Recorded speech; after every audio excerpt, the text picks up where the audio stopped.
ഏവർക്കും പുതിയൊരു അധ്യായത്തിലേക്ക് ഹൃദ്യമായ സ്വാഗതം. ഈ അധ്യായത്തിൽ നമ്മൾ വിശകലനം ചെയ്യുന്നത് പൂയം നക്ഷത്രത്തിൽ പിറന്നവരുടെ 2025 ആണ്ട് ജനുവരി ഫെബ്രുവരി മാസങ്ങളിലെ ഗുണദോഷ ഫലങ്ങളാണ്.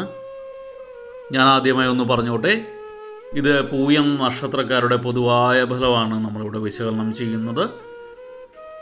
നിങ്ങൾക്ക് ഓരോരുത്തർക്കും വ്യക്തിഗത ഫലം ലഭിക്കുന്നതിനായിട്ട് നിങ്ങളുടെ ജാതകം ഒരു ഉത്തമനായ ജ്യോതിഷിയെ കാണിച്ച് രാശി ചിന്തനം നടത്തി മുന്നോട്ട് പോകുന്നതാണ് എന്തുകൊണ്ട് നല്ലത്.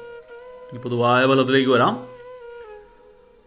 ഈ പൂയം നക്ഷത്രക്കാർക്ക് 2025 ആണ്ട് കാലം ഒരുവിധം അനുകൂലം തന്നെയാണ്. ഇതിലെടുത്തു പറയേണ്ടത് ഈ ജനുവരി ഫെബ്രുവരി മാസങ്ങളിലും അനുകൂലം തന്നെയാണ്.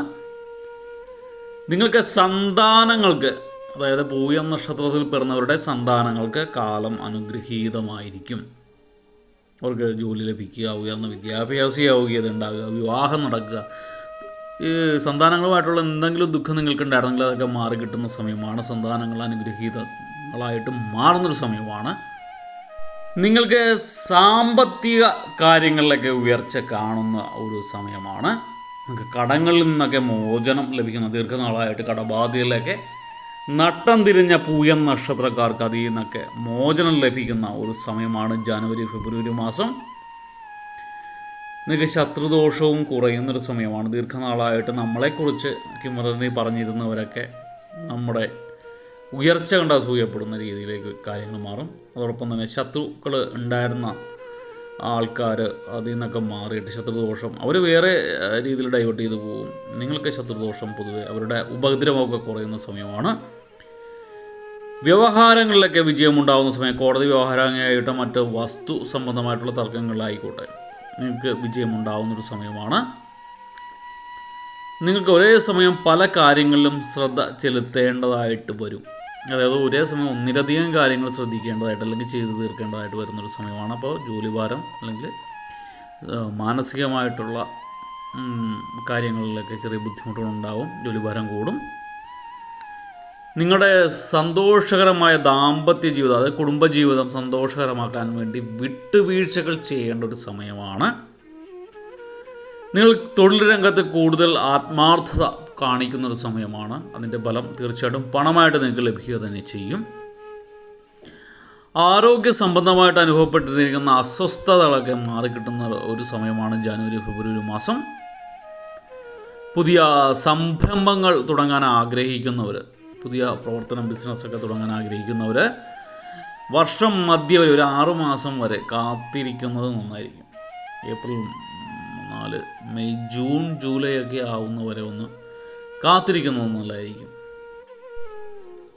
സാമ്പത്തിക കാര്യങ്ങളിലൊക്കെ നിങ്ങൾ പ്രത്യേകം ശ്രദ്ധിക്കേണ്ട സമയമാണ്. മുതൽ മുടക്കുന്ന കാര്യങ്ങളിലൊക്കെ നന്നായിട്ട് ശ്രദ്ധ വേണം.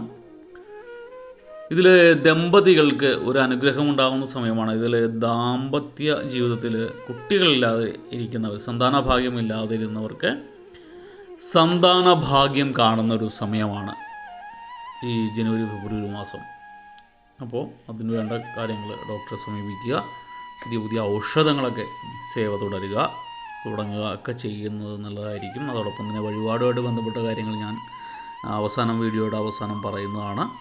എന്തായാലും ഇപ്പോൾ നിലവിൽ നല്ലൊരു ഡോക്ടറെ കണ്ടിട്ട് അയാൾ വേണ്ട രീതിയിലുള്ളൊരു പെർഫോമൻസ് ഒന്നും കാഴ്ചവെക്കുന്നില്ല. അയാളിൽ നിന്നും മെഡിസിനൊക്കെ നമ്മൾ പറയുന്ന പോലെ കഴിച്ചിട്ട് ഫലമൊന്നും കാണുന്നില്ല എങ്കിൽ ഡോക്ടറെ മാറ്റുക. അല്ലെങ്കിൽ നല്ല ഫെർട്ടിലിറ്റി സെൻറ്ററുകൾ ഇഷ്ടംപോലെ കേരളത്തിലുണ്ട്. നല്ലൊരെണ്ണത്തിലേക്ക് നിങ്ങൾ ഷിഫ്റ്റ് ചെയ്യുന്നത് നല്ലതായിരിക്കും. എന്തായാലും ഇങ്ങനെ ഒരു പോസിറ്റീവായിട്ടുള്ള സമയം നന്നായിട്ട് ഉപയോഗിക്കുക. സന്താനഭാഗ്യം എന്ന് പറയുന്ന ഭാഗ്യം ഈ 2025 ജനുവരിയിൽ തന്നെ നിങ്ങൾക്ക് ഉണ്ടാകട്ടെ എന്ന് ആശംസിക്കുന്നു. അതോടൊപ്പം തന്നെ ഇതിൻ്റെ മറ്റ് വഴിപാടുമായിട്ട് ബന്ധപ്പെട്ട കാര്യങ്ങളൊക്കെ ഞാൻ പിന്നീട് പറയുന്നതാണ്. ഇനി നിങ്ങളുടെ ജീവിതത്തിലൊക്കെ ഒരു അടുക്കും ചിട്ടയും ഉണ്ടാകുന്നതാണ് ഈ പൂയം നക്ഷത്രക്കാർക്ക്.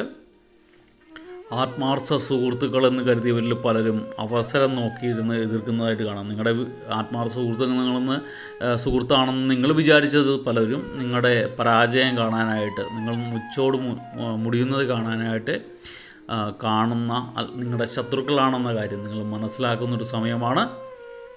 അത് അവസരം നോക്കിയിരിക്കുന്നതും എതിർക്കുന്നതൊക്കെ നിങ്ങൾക്ക് കാണാൻ സാധിക്കുന്നതാണ്. നിങ്ങൾ മാനസികമായിട്ട് തളർന്നു പോകും. കാരണം അതുപോലെ നമ്മൾ സഹായിച്ചവരായിരിക്കും നമുക്കിട്ട് ഉപദ്രവിക്കുന്നത്.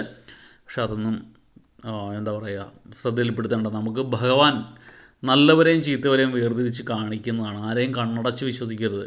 നിങ്ങളുടെ ബെസ്റ്റ് ഫ്രണ്ട് നിങ്ങളുടെ ഏറ്റവും വലിയ ശത്രുവാണെന്ന കാര്യമൊക്കെ നിങ്ങൾ അറിയുമ്പോൾ ഉണ്ടാകുന്ന ഹൃദയവേദന ഭയങ്കരമാണ്. പക്ഷേ അത് കാണിച്ചു തന്നതിന് ഭഗവാനോട് നന്ദിയും കടപ്പാടും കാണിക്കുക. കാരണം അതല്ലെങ്കിൽ കൂടുതൽ കാര്യം വഷളായി പോകുമായിരുന്നു. നിങ്ങളുടെ നല്ല സമയത്ത് ഭഗവാൻ അത് കാണിച്ചു തന്നു. ഭഗവാന് പരിമിതികളുണ്ട്. അപ്പോൾ നേരത്തെ കാണിക്കാൻ വയ്യായിരുന്നു എന്ന് ചോദിച്ചാൽ അത് എന്താ പറയുക, നമ്മൾ അനുഭവിക്കേണ്ടതാണ് അങ്ങനത്തെ ഒരു പെയിൻ. അപ്പോൾ അത് വിധിയാണ്, അതനുഭവിച്ചേ പറ്റൂ.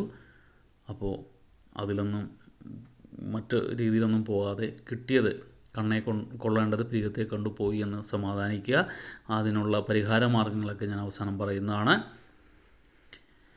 നിങ്ങളുടെ സുഖത്തിന് വേണ്ടി അല്ലെങ്കിൽ ഒരു അടുക്കിഞ്ഞിട്ട് ഉണ്ടാകുന്നതിന് വേണ്ടി അക്ഷീണം പ്രയത്നിക്കുന്ന സമയമാണ് ജനുവരി ഫെബ്രുവരി മാസം. ജീവിതത്തിലൊരു സുഖം ഉണ്ടാകുന്നതിന് വേണ്ടി ഫെബ്രുവരി മാസമൊക്കെ ആകുമ്പോൾ ഹൈപ്പർ ടെൻഷനും കുറച്ച് വർക്ക് ലോഡും കൂടുന്നതാണ്. അപ്പോൾ അത് ഒക്കെ ഒന്ന് മാറ്റിയിട്ട് ജീവിതത്തിലൊരു അടുക്കും ചിട്ട ഉണ്ടാകുന്നതിന് വേണ്ടി നിങ്ങൾ അക്ഷീണം പ്രവർത്തിക്കുന്നതാണ്. ഇതിലെടുത്തു പറയേണ്ട നിങ്ങളുടെ ആരോഗ്യസ്ഥിതിയൊക്കെ മെച്ചപ്പെടും. രോഗികളായിട്ട് കിടന്നവർക്കൊക്കെ ഒരു ഉണർവോടുകൂടി പുതിയ ജീവിതത്തിലേക്ക് തിരിച്ചു വരാൻ സാധിക്കുന്നതാണ്.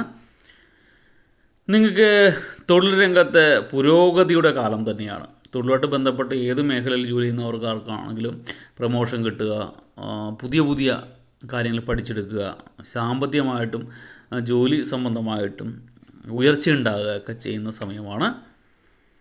നിങ്ങളെല്ലാം തുറന്നു പറയുന്ന മൂലം മറ്റുള്ളവരുടെ അതൃപ്തി ഇടയുണ്ടാക്കുന്നതാണ്. നിങ്ങൾ മനസ്സിലുള്ള എല്ലാം ചിലരോടൊക്കെ മുഖത്തടിച്ച പോലെയൊക്കെ സംസാരിക്കും. അതുകൊണ്ട് നിങ്ങൾക്ക് ഗുണത്തേക്കാൾ ദോഷമേ ഉണ്ടാവുള്ളൂ. പണ്ട് ഒരു ചൊല്ലുണ്ട്, നമ്മൾ കൊടുക്കുന്നത് മോശം സാധനമാണെങ്കിലും സ്വർണ്ണ കടലാസിൽ പൊതിഞ്ഞു വേണം കൊടുക്കാൻ. നയചാതുര്യം കൊണ്ട് മാത്രമേ മറ്റുള്ളവരെ വശത്താക്കാൻ പറ്റൂ.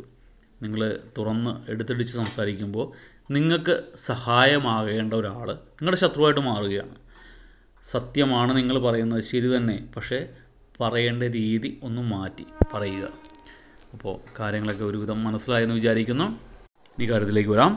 നിങ്ങളുടെ ഗുണഫലങ്ങളുടെ മാറ്റം വർദ്ധിപ്പിക്കാനും ദോഷഫലങ്ങളുടെ കാഠിന്യം കുറക്കാനുമായിട്ട് പ്രത്യേകിച്ച് ഈ സന്താന സൗഭാഗ്യം ആഗ്രഹിച്ചിരിക്കുന്നവർ നിങ്ങൾ ഗണപതി ക്ഷേത്രത്തിൽ ഗണപതിക്ക് മധുരമില്ലാത്ത പാൽപ്പായസം നിവേദിക്കുക.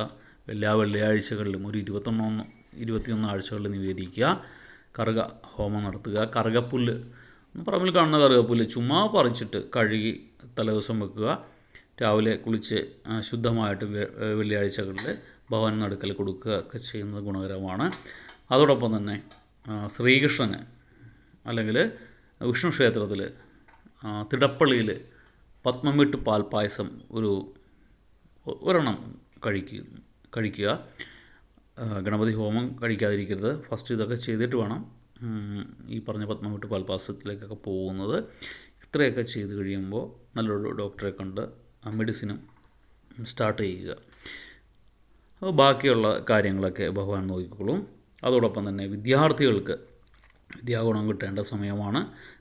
ഈ സമയത്ത് വിദ്യാമന്ത്ര പുഷ്പാഞ്ജലികൾ ഭദ്രകാളി ദേവി ക്ഷേത്രത്തിൽ കഴിക്കുന്നത് ഗുണകരമായിരിക്കും.